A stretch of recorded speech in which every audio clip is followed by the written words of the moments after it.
Alright, so I'm going to go over major scales and how to form major chords once you learn a major scale. So we've already been playing major chords in our left hand and our right hand actually, and we maybe you just haven't known it yet.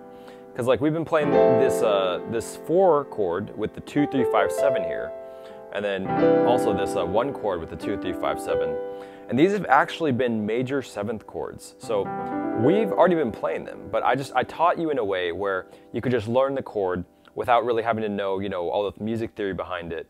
But now I want to just kind of go into that stuff, because once you learn a major scale and you know how to form a major 7th chord, then it just really opens up a lot of possibilities for you, because you can take that major scale and then form the major 7th chord. So whenever I have any major scale that I know, I can form a new chord from that. And I want you to be able to do that too. So here are some like major 7th chord voicings. So we have this 1, 3, 5, 7 and 2, 3, 5, 7. So I'm going to play that in other major scales. So we have this in C major, which is starting from C, and it's all white keys. But I just want to show you what major 7th chords would sound like.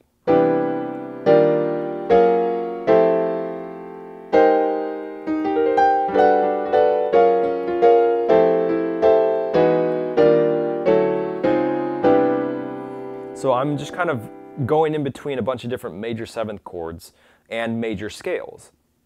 So that's what it sounds like. And now let's get down to, what is a major scale? What is it? How do you know that it's a major scale rather than another kind of scale?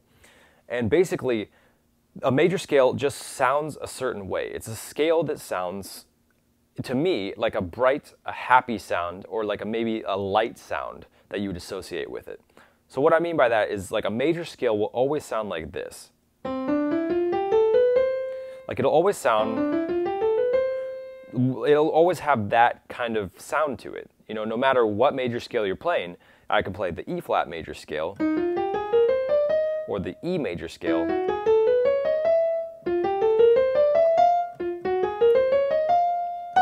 So all of these have, they all sound the same. I'm just starting on a different note basically. And so all major scales have that same kind of sound. And I tend to associate a bright, happy, or a light feeling with them. So like when I'm playing a C major chord, or let's say like a classical chord, like this is what classical pianists would play. They would play a 1, 5, the 1, 3, 5, and then 8 up here. And so that kind of sound, like that kind of sound only comes from a major scale. So it's a major chord that's formed from a major scale. And when you do that, like you're always going to get that bright, happy, or light sound. And you can make up your own words for how it sounds to you, but that's just generally how I think of it. I tend to associate that emotion with a major chord. But what we do in jazz is that we take that major chord and then we play this, instead of playing this 1, 3, 5, 1 and then just repeating that up here, then what I do is I play this 7th instead of that 8.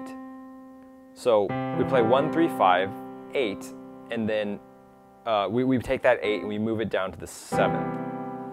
So that's one of the big differences between classical and jazz. And that's what we've been doing with our chords. Like when we play this C chord, it's actually a C major 7th chord, because we're taking that, we're playing C major, and then instead of playing this 8, we're playing the 7th note here. And I don't want you to get too confused with this, like what is a major 7th and major scale and stuff. Just really know how a major scale sounds like. That it generally sounds happy or bright or light or whatever words that you associate with it. And then, and also when we form a major 7th chord, we move this 8 that would be played in like a classical piece, where that's just called a C major chord, and we'd move that 8 down to the 7th. So it'd be called a C major 7th chord. And so this gives you a lot of opportunity. Like once you learn one of these major scales, you can learn a chord in both your left and your right hand. So we would have like a 1, 3, 5, 7, and then a 2, 3, 5, 7 here in my right hand. And I would just form that like based on the major scale. And since our major scale is just every all white key starting from C, then I know that this is the 1, and I form that chord in my left hand, and I form this 2, 3, 5, 7 chord as well in my right hand. And you can do that with any major scale. So like it just opens like so many possibilities for you to learn a different chord. Because say I learn an E, you know, an E flat major scale, like, and then I'll take that major scale, and then I'll go to the 1, the 3, the 5, and the 7, and then in my right hand I'll play the 2, the 3, the 5, and the 7. And it'll give me that really nice sound. And so once you learn all the major scales, which you, by the way, you don't have to do that right now. I'm just letting you know, like how cool it can sound once you learn that. You'll be able to form all these chords. And you just need, some practicing to get used to doing that. But it's just a 1, 3, 5, 7, 2, 3, 5, 7. And it's based on that major scale.